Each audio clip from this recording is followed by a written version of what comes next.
Daughter in law in patriarchal society coming from other family.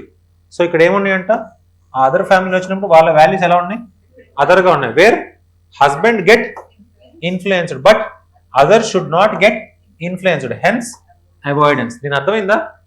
ఇప్పుడు ఏం లేదు, for example వీళ్ళిద్దరు పెళ్లి చేసుకున్నారు, రైట్? వీళ్ళొక ఫ్యామిలీ ఉంది, వీళ్ళొక ఫ్యామిలీ ఉంది.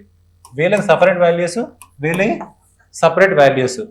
ఈ వాల్యూస్ వచ్చి ఈ ఫ్యామిలీ మొత్తాన్ని డెస్ట్రాయ్ చేస్తున్న ఉద్దేశంతో అవాయిడెన్స్ మెయింటైన్ చేసేవాళ్ళు. అంటే ఇక్కడ based on what, values disturb చేస్తారనేది. అంటే ఏమనుంటే వాల్యూస్ తోనే నువ్వే చూసుకో బ్రో, మీ ఆవిడతో నాకేం సంబంధం లేదు. బయట నుంచి తీసుకొచ్చుకుంది ఎవరు? వీడే కదా. వీడు తీసుకొచ్చుకున్నాడు, వీడు పెళ్లి చేసుకున్నాడు. She has also some values, right? వీడికి సమ్ వాల్యూస్ ఉంటాయి. ఈ అమ్మాయి తీసుకొచ్చిన వాల్యూస్ వీళ్ళింటికే వచ్చేది. ఈ ఫ్యామిలీ మొత్తాన్ని డిస్టర్బ్ చేయకూడదు. ఏమనంటే నువ్వు చూసుకో. అందుకే ఈ రిలేషన్ స్ట్రాంగ్గా ఉండేది. ఈ రిలేషన్స్ అనేది అవాయిడెన్స్ బేస్ మీద ఉండేది, అంతే కదా. So it was talked by whom? Or Lobby.